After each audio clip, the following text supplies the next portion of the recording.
Today is the movie review of Indiana Jones and the Dial of Destiny, where it actually served as the fifth and final movie of the Indiana Jones franchise, which, of course, having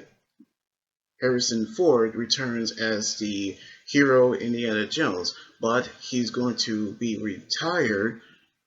as the archaeologist as he goes on one more adventure to find the dial that changed the course of history. So here is the movie right now. The movie review right now.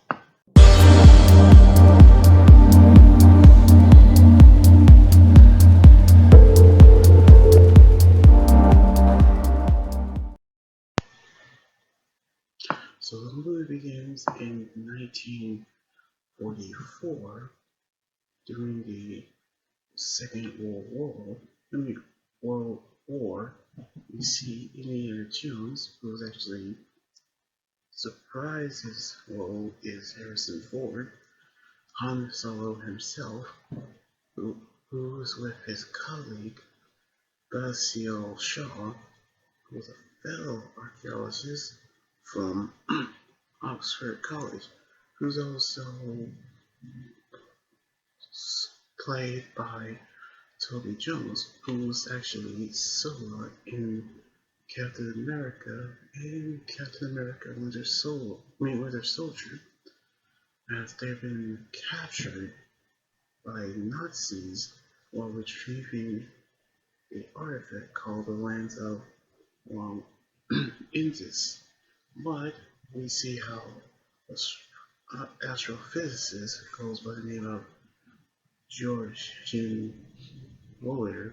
told them about the lens, who is actually in their possession, which actually turned out to be fake, which he actually found the half of a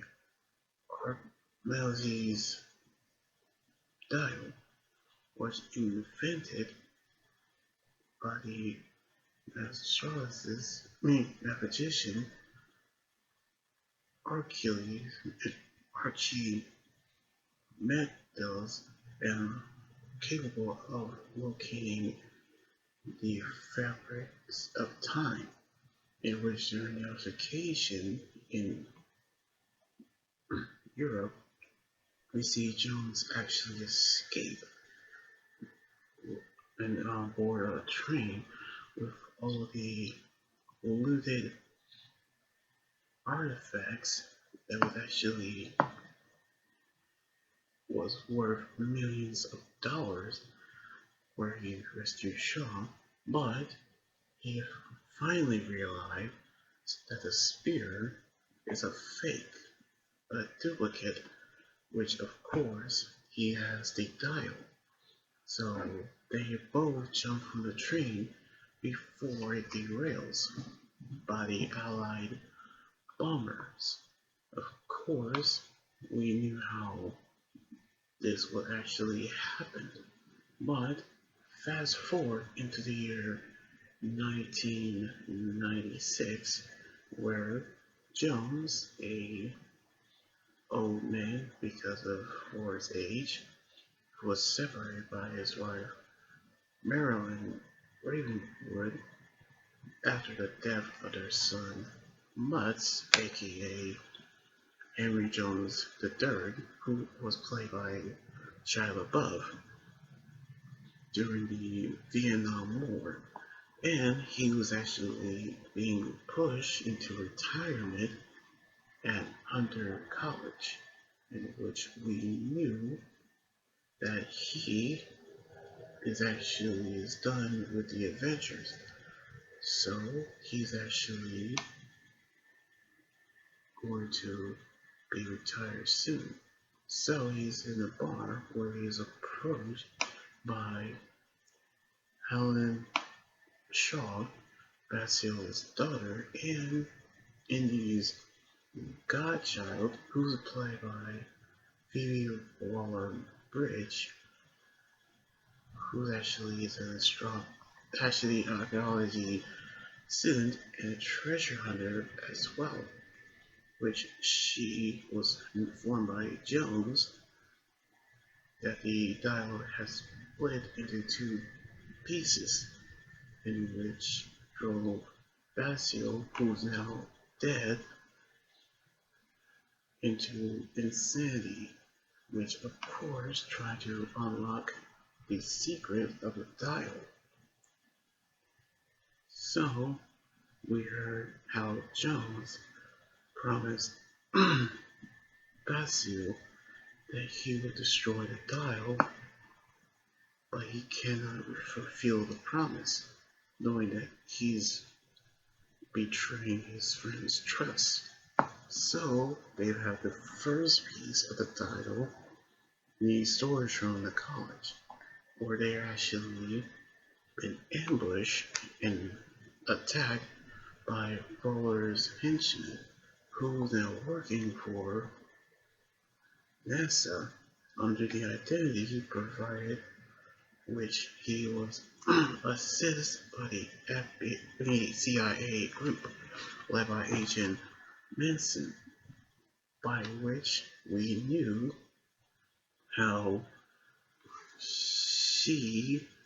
is actually played by Charlotte, Charlotte Renee Wilson, and Fuller was played by Matt McKesson, which we knew how Dave actually is after her, but Helena actually escaped with a dive, revealing her true intention into selling it to a black market auction, where Jones flee from the group into the parade celebrating the Apollo 11 astronauts returning to Earth, of course escaping to the subway on horseback, where we see how a train almost crushed Jones, but we actually knew how he seek help from an old friend of his, Salad, who's now a taxi driver, who's actually surprised is John Riddle Davies, of course, knowing how he has traveled to Tola to prevent Helena from selling the piece to the auction, but Roller and his men stole it, forcing them and his psychic, whose name is Teddy Colmore, who's actually played Ethan Elsdorf, where we knew how they're actually pursued them in the auto rickshaw, by which through the village or a gangster named Ranham, who actually engaged to Helena, joined in the fray, which joined, of course, joining the group. But they were actually halted when his car stopped in the alleyway, which we see how Feller being approached by Miller, who actually was sent to make him disappear after the government have disavowed him. But we knew how he will take no for an answer. So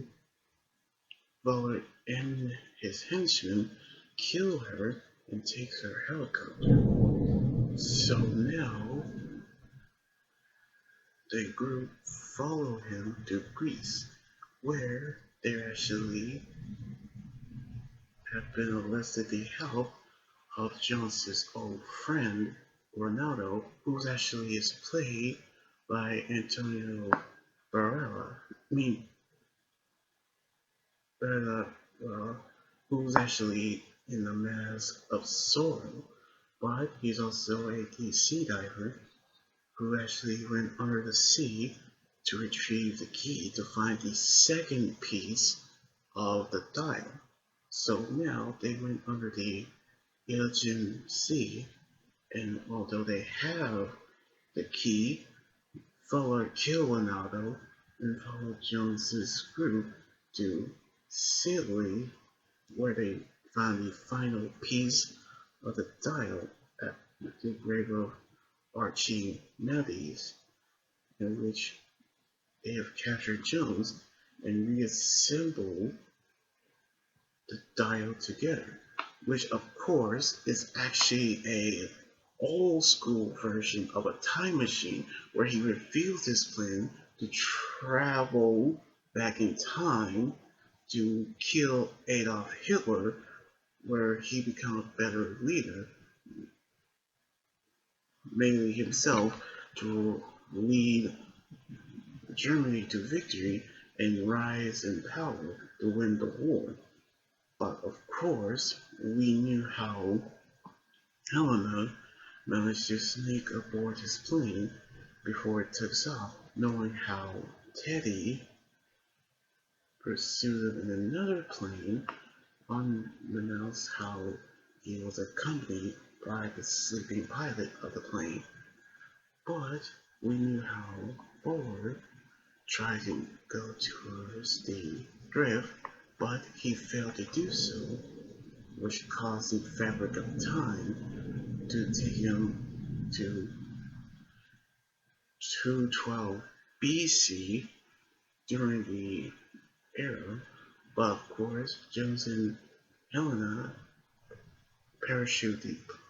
from the plane before, of course, they actually have a fight after it's shut down by the missiles that was actually fired from the armies. By of course, Fuller and his men were killed during the crash, but Jones is gravely injured, in which of course she asked Helena to leave him behind in the past, knowing that he'll become part of ancient history. But she won't allow that because of the fact that she don't want to lose him, and fear of the time paradox, of course, happens in the future. So Archimedes appeared himself and emerged from his workshop to investigate Bowler's plane crash, and he actually say how he did not create the dial to travel through time, but to bring others from the future to throw off the invading Roman army. So he returned the version of the dial as they brought into the future before Helena knocks out Jones and brings him back into 1969 and onto Teddy's plane, with Jones have awakened from his sleep, which of course we see him awaken in his apartment, surrounded by Helena, Teddy, Shala, and his grandchildren, along with Marinette, who's actually reconciled with Indy about what has happened. So, as everyone left for some ice cream to celebrate, the two love interests have remembered a past conversation before a kiss, in which, of course, we knew how Jones's head is in the clothesline, where, of course, it blew off, but knowing how it's the end. But Jones grabbed the head, and the movie ends where we see the backflashes of Jones's adventures throughout the years, and the movie ends at last. Now, I really love the final Indiana Jones movie where Jones finds a dial that turns out traveled into the future, it traveled through time, just like in The Flash. But it actually pays for me to see the final Indiana Jones movie but the action and the effects are amazing despite what the critics have said. But I might actually do a movie marathon of all the Indiana Jones movies, starting from Raiders of the Lost Ark to Kingdom of the Crystal Skull, before getting the new one on DVD. So I cannot wait to see what everyone else thinks of the movie as well. So anyway, like this video, subscribe for more, and comment what you think about the movie review. You guys can also follow me on Twitter, Instagram, Tumblr, and my Facebook page and Twitch. Until then, this is Anime Dodger, and here's saying signing out. Laters, and be safe.